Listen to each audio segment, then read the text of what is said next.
क्या करना है, इमाम साहब को क्या करना है, अब्बा को क्या करना है, अम्मा को क्या करना है, मुतवल्ली साहब को क्या करना है। एक मुज़ाकरा है, वाज़ बयान नहीं है, मुख्तसर सा एक मुज़ाकरा है।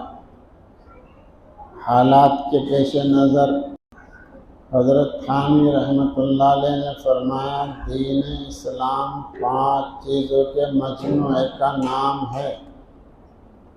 या अय्युहल्लज़ीना आमनू उदखुलू फिस्सिल्मि काफ़ा,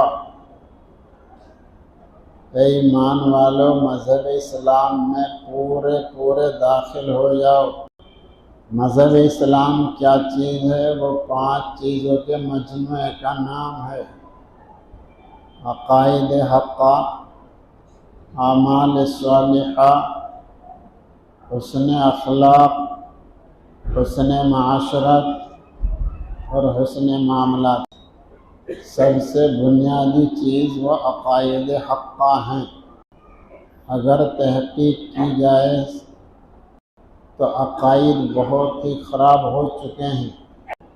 इसलिए जो लोग मुर्तद बनाने में एड़ी चोटी का ज़ोर लगा रहे हैं वो कामयाब हो रहे, क्योंकि हमारे अक़ाइद ख़राब हो गए और ठीक करने की कोई मेहनत नहीं। न माँ मेहनत कर रही, न अब्बा मेहनत कर रहे, न मुदर्रिस, न इमाम साहब, न मुतवल्ली साहब, न पीर साहब, न अमीर साहब। न पीर साहब न अमीर साहब, अक़ाइद की कोई फ़िक्र नहीं है, इसलिए गैर कामयाब हो रहे हैं ईमान से बेईमान बनाने में। अल्लाह हम सब के ईमान की हिफाजत फरमाए। तो इस सिलसिले में क्या करना है? माँ भी, अब्बा भी, उस्ताद भी, इमाम साहब भी रोज़ाना एक अक़ीदा का मुज़ाकरा करना है, एक अक़ीदे का। भाई तवज्जो के साथ सुनिए, सबको करना है, ये अनपढ़ को भी करना है, पढ़े हुए को भी करना है। एक दिन अल्लाह ताला के मौजूद होने का तज़किरा करना है कि अल्लाह मौजूद भी हैं और अल्लाह वाहिद भी हैं। भाई अनपढ़ भी जानता है कि नहीं जानता? अल्लाह मौजूद हैं, अल्लाह वाहिद हैं। तो अपने बच्चों के सामने बैठकर एक दिन ये बात कर लेने में क्या दिक्कत है?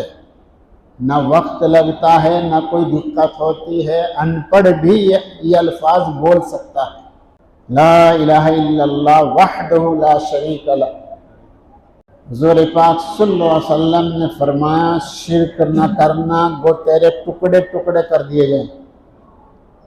शिर्क न करना वो तुझे आग में जला दिया जाए। इतनी मोटी सी बात हर माँ अपने बच्चों को कह सकती है, हर बाप अपने बच्चों को समझा सकता है, हर उस्ताद अपने शागिर्दों को, हर अमीर साहब अपने मामूरीन को, हर पीर साहब अपने मुरीदीन को ये बात कह सकता है। कोई दिक्कत की बात नहीं। इसके वास्ते पढ़ा हुआ होना ज़रूरी नहीं है। इन्न फ़ी ख़ल्क़िस समावाति वल अर्ज़ि वख्तिलाफ़िल लैलि वन नहारि लायातिन लिउलिल अलबाब। अल्लाह ताला को निशानियों से पहचाना जाता है। ये ज़मीन भी बता रही, आसमान भी बता रहा, ये चाँद भी बता रहा, ये सूरज भी बता रहा, ये नहरें भी बता रही, ये पहाड़ भी बता रहे, ये हवा इधर से उधर को चलने वाली, आहिस्ता चलने वाली, ज़ोर से चलने वाली, पूर्वा हवा, पछवा हवा, ये रोज़ाना ये बतला रही है।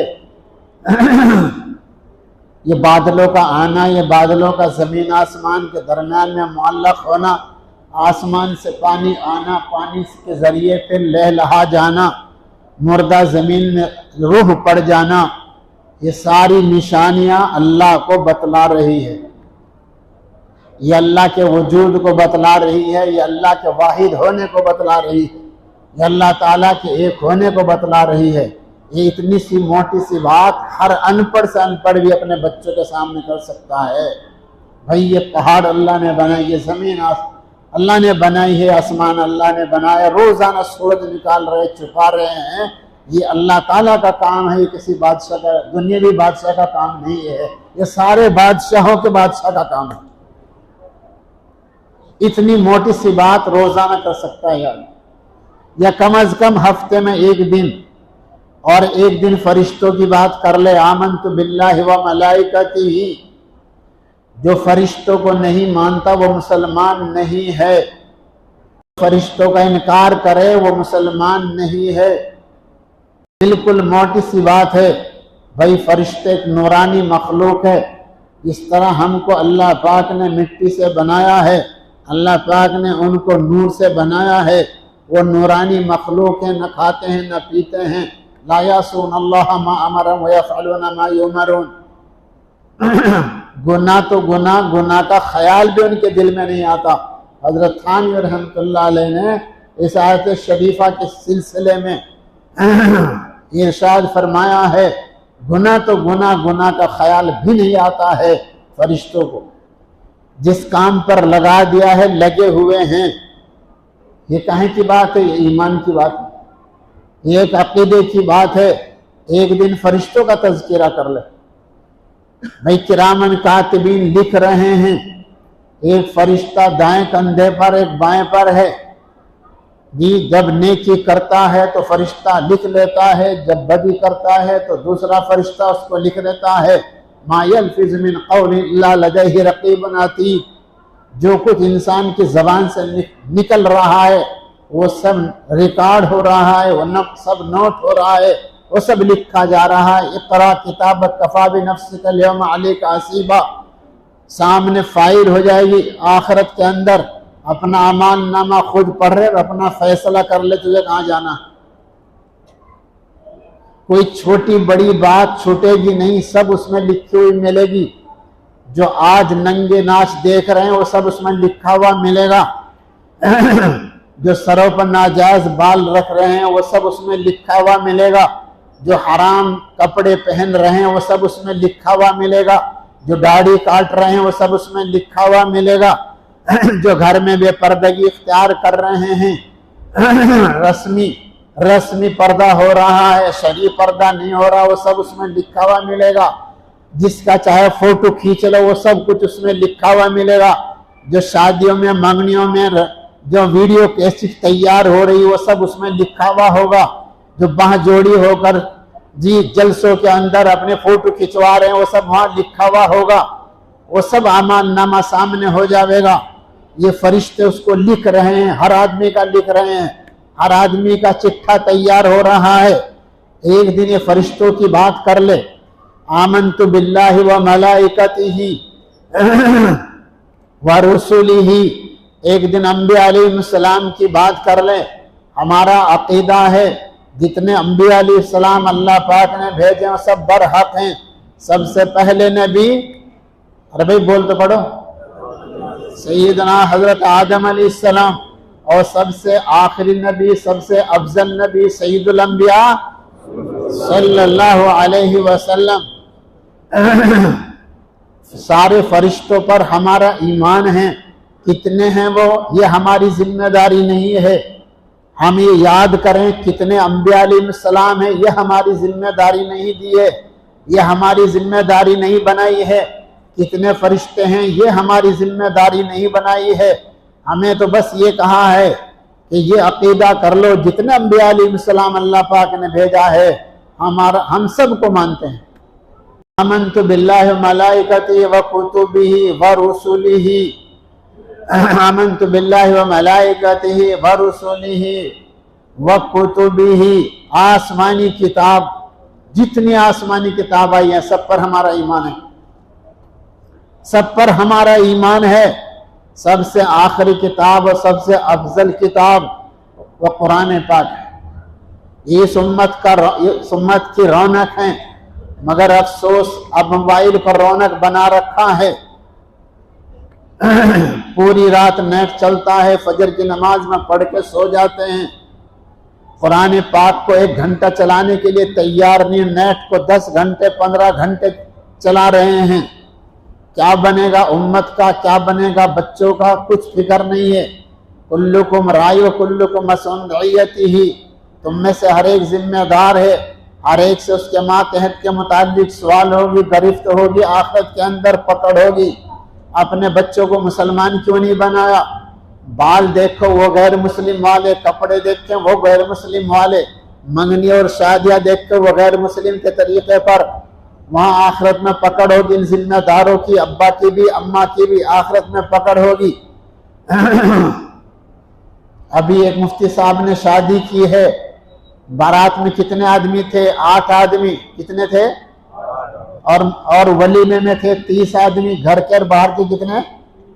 हाँ, मैं फरमा रहे थे मैंने बिरादरी की सुन्नत अदा नहीं की, मैंने रसूलुल्लाह सल्लल्लाहु अलैहि वसल्लम की सुन्नत अदा की है।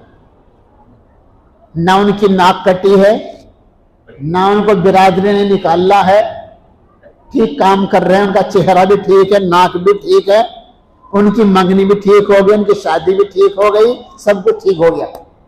एक आदमी ने बतलाया 20 लाख रुपए खर्च किया खाने में। कितने? और लोग गालियां देते जा रहे थे, लोग गालियां देते जा रहे। आमनतु बिल्लाहि व मलाइकतिही व कुतुबिही व रुसुलिही वल यौमिल आखिर। एक दिन कयामत की बात कर ले, मरने के बाद दोबारा जिंदा होना है। मरने के बाद एक लड़की MBBS डॉक्टर ने बनी और उसने गैर मुस्लिम के साथ कोर्ट मरीज कर लिया। जब कचहरी में काजी साहब समझाने के लिए गए, तुझे अल्लाह का डर नहीं लगता है? तुझे मरने के बाद दोबारा जिंदा हो के अल्लाह के सामने खड़ा होना है, क्या जवाब देगी? वो पता क्या कह रही है? अरे सुन रहे हो या सो रहे? वो यूं कह रही, मैं तो आज पहली बार सुन रही हूं कि मरने के बाद दोबारा जिंदा होना है। सुन ले मुसलमानों, हर माँ बाप कान खोल के सुन लो, डॉक्टर ने बना दिया मगर मुसलमान नहीं बनाया। जिसका ये अकीदा नहीं है कि मरने के बाद दोबारा जिंदा होना है, वो मुसलमान नहीं है। किसकी कमी है? ये माँ बाप की कमी है। ये मदारिस, मसाजिद, खानका, मराकिज वाले ये हाफिज, आलिम, मुफ्ती बनाते हैं, और ये स्कूल वाले, कॉलेज वाले डॉक्टर, मास्टर बनाते हैं। माँ बाप की जिम्मेदारी है मुसलमान बनाना। मदरसे वालों की जिम्मेदारी, वो अपनी जिम्मेदारी पूरे कर रहे हैं। कॉलेज वालों की जिम्मेदारी है, वो अपनी जिम्मेदारी पूरी कर रहे हैं, मगर माँ बाप ने अपनी जिम्मेदारी पूरी करनी छोड़ दी है। जब तक मियाँ बीवी की इस्लाह नहीं होने की, जब तक माँ बाप अपने बच्चों को मुसलमान नहीं बनाएंगे, तो ये इर्तिदाद दफन नहीं होने का। इस इर्तिदाद को दफन करना माँ की जिम्मेदारी, अब्बा की जिम्मेदारी, मुतवल्ली की जिम्मेदारी, MP की जिम्मेदारी, हाफिज की जिम्मेदारी, इमाम की जिम्मेदारी, हर आलिम की जिम्मेदारी, हर इमाम की जिम्मेदारी, हर मुदर्रिस की जिम्मेदारी है इस इर्तिदाद को दफन करना। मगर जिसको देखो वो इर्तिदाद को हवा दे रहा है, ऐसे काम कर रहा है जिससे बेदीनी पैदा हो, ऐसे काम कर रहा है जिससे बच्चे मुर्तद हो, नाउज़ुबिल्लाह। एक दिन तकदीर की बात करनी है। एक दिन तकदीर की बात करनी है। ये जो कुछ हो रहा है अल्लाह की तजवीज से हो रहा है। अल्लाह पाक ने नक्शा बनाया है, उस नक्शे के मुताबिक काम हो रहा है। तकदीर मानने की चीज़ है, हर अकीदा मानने की चीज़ है, जानने की चीज़ नहीं है, चाहे हमारी समझ में आए कि ना आए। अगर कोई यूं कहे जामा मस्जिद के मीनार पे क्या लिखा हुआ है, तो क्या कहते हैं जी मेरी आंख में इतनी बिनाई नहीं है कि मैं देखकर बता दूं। यहाँ नहीं कहते हैं कि मेरी अकल में कमी है, जो तकदीर मेरी समझ में नहीं आ रही, अकीदा मेरी समझ में नहीं आ रहा, मेरी अकल में कमी है। यहाँ नहीं कहते हैं। अकल की कमी को तस्लीम करने के लिए कोई तैयार नहीं। कुछ समझ में आ रहा कि नहीं आ रहा? अकीदा समझ में आवे कि ना आवे मानने की चीज है, तकदीर समझ में आवे कि ना आवे मानने की चीज है। जो कुछ हो रहा है वो तकदीर से हो रहा है। एक दिन जन्नत का तज़किरा कर ले, जन्नत में जो आराम मिलेगा, जो अल्लाह पाक ने नेमतें रखी हैं, फला तअलम नफ्सुम मा उख्फिया लहुम मिन क़ुर्रति अय्युन जज़ाअन बिमा कानू यामलून। आंखों की ठंडक का जो सामान रखा है अल्लाह पाक ने जन्नत के अंदर, एक दिन जन्नत का तज़किरा कर ले, एक दिन जहन्नम का तज़किरा कर ले, दोज़ख के अंदर कैसा कैसा अजाब रखा हुआ है, एक दिन कब्र की बात कर ले, एक दिन मौत का तज़किरा कर ले, मरना है। मौत आनी है, वो पक्की है, वो टलेगी नहीं। एक मेरी मौत, एक मेरी क़यामत है, वो क़यामत सुग़रा है। एक पूरे आलम की क़यामत है, वो क़यामत कुबरा है। हर फर्द की मौत क़यामत सुग़रा है और पूरी दुनिया की क़यामत क़यामत कुबरा है। जिस दिन मेरी मौत आएगी बस मेरी क़यामत तो आ गई और आनी ही आनी है। पता नहीं कै मिनट है, कै सेकंड है, कुछ पता नहीं है, कै सांस बाकी हैं, उसका कुछ अंदाज़ा नहीं लगाया जा सकता। रोज़ाना मौत का, रोज़ाना एक अक़ीदा। इस तरीके से अगर घरों में तज़किरा करें, मुदर्रिस अपने दर्जे में आधी मिनट लगेगी मुश्किल से। मौलाना उमर पानपुरी रहमतुल्लाह अलैह रोज़ाना 2.5 घंटे का बयान करते थे, सिर्फ ईमान पे बोलते थे। 2.5 घंटे का बयान होता था मौलाना उमर पानपुरी रहमतुल्लाह अलैह का रोज़ाना। अब समझ में आ रहा है कि वो 2.5 घंटे का बयान क्यों करते थे। पूरी दुनिया के अंदर ताजगी आ रही थी, पूरी उम्मत के अंदर ताजगी आ रही थी। अरे 2.5 घंटे नहीं कर सकते तो 2.5 मिनट कर लो। हर माँ 2.5 मिनट, हर अब्बा 2.5 मिनट, हर मुदर्रिस 2.5 मिनट, घड़ी देख के 2.5 मिनट, ताकि मेरा ईमान ताज़ा हो जाए, बच्चों का ईमान ताज़ा हो जाए, मुरीदीन का ईमान ताज़ा हो जाए, मामूरीन का ईमान ताज़ा हो जाए, मुख्तदियों का ईमान ताज़ा हो जाए, भी बच्चों का ईमान ताज़ा हो जाए। 2.5 घंटे का बयान नहीं कर सकते हो तो 2.5 मिनट का कर लो।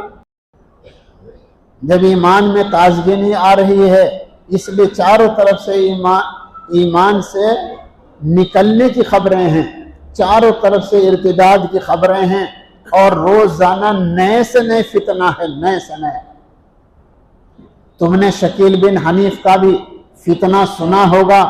उसने मखसूस लिबास बना लिया है, लाल रुमाल कर लिया है, अरबी जुब्बा अपने मुरीदीन के लिए, और उनको तबलीग में भी भेजता है। वो चुपके चुपके अपना काम कर रहे हैं। ये फितने, ये गुमराहिया, ये जलालत, पूरी मेहनत, एड़ी चोटी की मेहनत कर रहे हैं। और हमारे ये ईमान वाले, हमारे ये अहले सुन्नत वल जमात बस बिल्कुल आराम से पड़े हुए हैं, बेफिक्र अपने नेट चला रहे हैं, बेफिक्री के साथ। ईमान की ना अपनी फिक्र है, न भी बच्चों की फिक्र है। शकील बिन हनीफ बड़ी मेहनत कर रहा है। वो क्या कर रहा है? लाल रुमाल लगाता है अपने मुरीदीन के, अरबी जुब्बा पहनाता है और वो तबलीग में दाखिल कर देता है। ये हमारे बेचारे तबलीग वाले सीधे साधे हैं। ये कुछ नहीं, मेहनत अंदर खाना क्या हो रहा है कुछ पता नहीं है। कौन फितना अंदर घुस रहा है, कौन अंदर ईमान से बेईमान बना रहा है, बिल्कुल बेफिक्र हैं। बताए नहीं कि मौलाना उमर पानपुरी रहमतुल्लाह अलैह 2.5 घंटे का बयान करते थे, सारी उम्मत चौकन्ना रहती थी, सारे मामूरीन चौकस रहते थे, अमीर साहब भी चौकस रहते थे। वो कहीं से डाकू घुसने नहीं देते थे। आज ईमान के डाकू घुस रहे हैं, उसका खास मिशन है।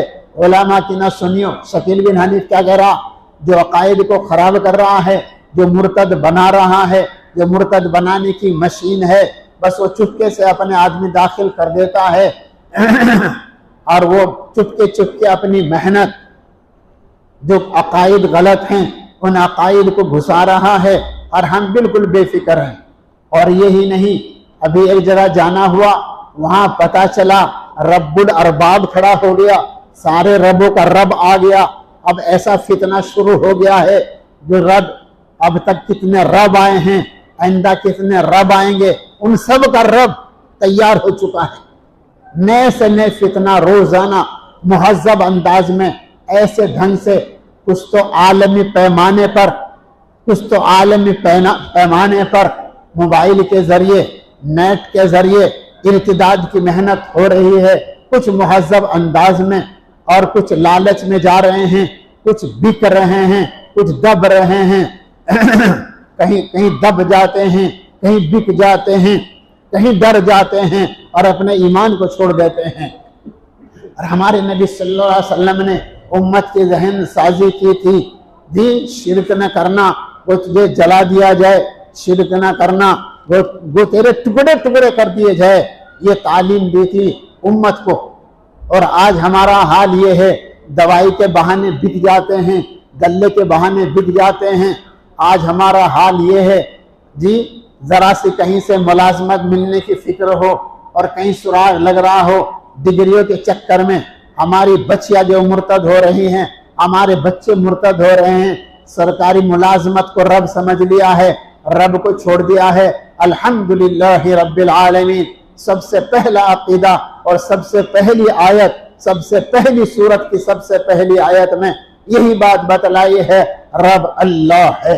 रब, हाँ, रब अल्लाह है जी। मगर आज पता नहीं किस किस को रब बताया जा रहा है। चाहे ईमान ले लो लेकिन डिग्री दे दो, चाहे ईमान ले लो मगर मुलाजमत दे दो और अपने ईमान को दांव पे लगा रहे हैं। कोई फिक्र नहीं है, कोई फिक्र नहीं है। न जमीन में गौर है, न आसमान में गौर है, न बादलों में गौर है, न पहाड़ों में गौर है, न नहरों में गौर है। कुछ गौर फिक्र कुछ नहीं है। बस जिधर देखते हैं जाके बिक जाते हैं। चारों तरफ से ये खबरें हैं, बच्चियों को नंगा करके बाहर निकालना शुरू कर दिया है। वो नाकिसुल अक्ल हैं, उन्हें कुछ पता नहीं है क्या सही है क्या गलत है। उनके अंदर अक्ल कम है। जिस बच्चे के अंदर अक्ल कम होती है, अब्बा यूं कहता है ये मेरा बच्चा कुछ जरा कम अक्ल है, यानी इसकी जरा देखभाल रखना। इसका मतलब ये होता है इंसानियत में कमी नहीं। इंसान तो पूरा है, हर एक इंसान है, मर्द भी इंसान है, औरत भी इंसान है। लेकिन बतलाया कि तुम जो है निज़ाम चलाने के लिए इन औरतों को संभाल के रखो। एक जलालाबाद के एक मुबल्लिग साहब थे। जब मैं छोटा सा था तो हमारे गांव में जलसा होता था, वो वहां तशरीफ ले जाते थे। मौलाना हिफ्जुल कबीर रहमतुल्लाह अलैह, तो उनका एक जुमला याद है बचपन का। वो फरमाया करते थे अपनी तकरीर में, बच्चों को बचा के रखो, क्या? जवानों को दबा के रखो, क्या? बूढ़ों को संभाल के रखो, क्या? औरतों को छुपा के रखो। बच्चों को बचा के रखो, जवानों को दबा के रखो, बूढ़ों को संभाल के रखो, औरतों को छुपा के रखो। ये फरमाया करते थे दरख्त की जो जड़ है जब तक जमीन में छुपी रहेगी दरख्त खड़ा रहेगा, लहलहाता रहेगा। जड़ अगर उखड़ गई दरख्त गया। ये औरतें पूरे खानदान की जड़ हैं। ये औरतें क्या हैं? पूरे खानदान की जड़ हैं। अगर ये बाहर निकल गई बस खानदान गया। अरे जा रहा कि नहीं जा रहा? फिक्र कर लो, ऐसा ना करो मुसलमानों, अल्लाह के वास्ते फिक्र कर लो। अपने भी फिक्र कर लो, भी बच्चों की फिक्र कर लो। अल्लाह मुझे भी तुम्हें भी तौफीक अता फरमाए। तो बस यही मुज़ाकरा है कि माँ भी अपने घर में रोजाना 2.5 मिनट नहीं हो, 1 मिनट हो, एक अकीदे का तज़किरा कर ले। अब्बा भी तज़किरा कर ले, मुदर्रिस भी अपने दर्जे में तज़किरा कर ले, और जमात वाले अमीर साहब भी अपने मामूरीन में 2.5 मिनट की बात कर ले। 2.5 घंटे की नहीं, 2.5 मिनट की बात कर ले। मुअल्लिम भी जी, और अब्बा भी और अम्मा भी और इमाम साहब भी रोजाना एक अकीदा बता दे। ये अकायद हक्का, ये बुनियादी चीज है। जिन 5 चीजों के मजमुए का नाम दीन इस्लाम है, उनमें से अकायद हक्का सबसे ज्यादा बुनियादी चीज है। जो आदमी मानता है नमाज फर्ज है वो मुसलमान है। जो आदमी नमाज नहीं पढ़ता है मगर जानता है, मानता है कि नमाज फर्ज है, वो मुसलमान है। उसका अकीदा सही है। नमाज न पढ़ने का जो अजाब है वो तुम जानते हो। आमाल सालिहा, नमाज, रोजा, हज, ज़कात एक अजीब रस्म चल पड़ी है। हमारे एजेंट जो है, जो आम तौर से उम्रे की तश्कील करते हैं, हज की तश्कील बहुत कम है, उम्रे की ज्यादा है। और ये खबरें मेरे पास आनी शुरू हो गई है कि बस अमीर लोग भी उम्रा करते हैं, हज को नहीं जा रहे। हज में जो ताखीर होती है, ताखीर से गुनाह मिलता है, उम्रा करने से वो गुनाह भी खत्म नहीं होने। जब हज को जाओगे तो उम्रा भी हो जाएगा, हज भी हो जाएगा। उम्रे को जाओ कि ना जाओ, लेकिन जिसके ऊपर हज फर्ज है वो उम्रे को मत जाओ, वो हज को जाओ। आमाल सालिहा में लग जाओ, ये दीन का जुज है। हुस्ने अखलाक कितनी बेहतरीन चीज है। अबू दरदा रजी अल्लाह तआला अन्हु पूरी रात एक ही दुआ मांगते रहे, अल्लाहुम्मा हस्सिन खुल्क़ी कमा हस्सनत खल्क़ी, ए अल्लाह मेरे अखलाक को ठीक बना दे। मेरे पूरी रात ऐसी दुआ मांगते रहे, क्योंकि कितनी अहम चीज है हमें पता नहीं है। पूरी रात नमाज पढ़ना और पूरे दिन रोजा रखना, जितना सवाब उसको मिलता है इतना सवाब उसको मिलता है जिसके अखलाक ठीक। अल्लाहु अकबर। मुशक्कत को खंदा पेशानी से बर्दाश्त करना, मुशक्कत को खंदा पेशानी से बर्दाश्त करना।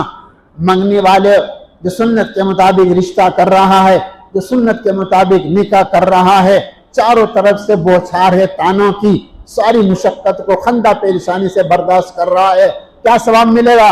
जैसे 50 सहाबा किराम को सवाब मिलता था, जैसे 50 सिद्दीकीन को सवाब मिलता था, ऐसा सवाब मिलेगा इसको जो चारों तरफ से ताने सुन रहा है। सुन्नत को जिंदा करने के लिए एक सुन्नत को जिंदा करेगा, सो शहीदों का सवाब मिलेगा। हुस्न अखलाक, हुस्न माशरत, अपने मुआशरे को सही बना लो। 5 वक्त नमाज जमात के साथ पढ़ो, इशा से पहले कामों से फारिग हो जाओ, इशा से पहले खाने से फारिग हो जाओ, इशा मगरिब के बाद अपने घर में सारे बच्चों को लेकर बैठ जाओ, सब कुरान पाक भी पढ़ो, घर की मजलिस, घर की कॉन्फ्रेंस, घर का मकतब जिंदा करो, उसी में सब कुरान पाक भी पढ़ लो, बच्चे सबक याद कर लेंगे, उसी में एक अकीदा बता दो। ऐसे ही सुबह को ईशा से पहले खाना खाओ, ईशा के बाद पढ़ के सो जाओ, सुबह को सवेरा उठ जाओ। रातों मोबाइल चलाकर ना अपनी नींद खराब करो न किसी और की नींद खराब करो। मुआशरे को सही बना लो, अपने माँ के साथ अच्छा बर्ताओ, अब्बा के साथ अच्छा बर्ताओ, बी बच्चों के साथ अच्छा बर्ताओ। जो तकलीफ पहुंचे उसको बर्दाश्त कर लो, तकलीफ न पहुंचाओ, दूसरों की तकलीफ बर्दाश्त करके भी नफा पहुंचाओ, मुआशरा बढ़िया बना लो। ये हुस्न माशरत दिन का जुज है। हुस्न मामलात, हजरत थानी रहमतुल्लाह अलैह, बस एक किस्सा सुन लो हुस्न मामलात के सिलसिले में। हजरत थानी रहमतुल्लाह अलैह अगर जिक्र छुट जाता तो नाराज नहीं होते थे, मामला अगर खराब होता था तो खिलाफत भी सल्ब कर लेते थे। उनका एक खलीफा आया, हजरत थानी रहमतुल्लाह अलैह का खलीफा आया, रेल गाड़ी में आया, उनके साथ एक बच्चा, जितनी उम्र में आधा टिकट लगता है उससे 1 साल ज्यादा थी उसकी उम्र, यानी उसको पूरा टिकट लेना चाहिए था। हजरत ने पूछा, भाई इस बच्चे का टिकट लिया है? कि जी हाँ लिया है। अगर आधा लिया है, भाई इसकी उम्र कितनी है? जिसकी उम्र तो इतनी है, भाई उसका इतना तो पूरा टिकट लगना चाहिए। जी हाँ, मगर ये देखने में छोटा लगता है। फरमाया, इन्ना लिल्लाहि व इन्ना इलैहि राजिऊन, तुम्हें तो तसव्वुफ की हवा भी नहीं लगी है, आज से तुम्हारी खिलाफत सल्ब है। हुस्न मामलात को दीन नहीं समझते हैं जी, तो हुस्न मामलात ना होने पर बिगड़ गए और खिलाफत ही सल्ब कर दिए। कोई परवाह नहीं, जो चाहे करते रहो। दीन के दावेदार हैं, इस्लाम के दावेदार हैं, और जो चाहे करते रहो। जिक्र अगर छूट गया तो किसी की खिलाफत सल्ब नहीं करते थे, लेकिन मामला खराब हो गया तो खिलाफत सल्ब हो। उसने मामला दीन का जुज है। अल्लाह पाक मुझे भी तुम्हें तौफीक अता फरमा। वाखिर दावा अल्हम्दुलिल्लाहि रब्बिल आलमीन।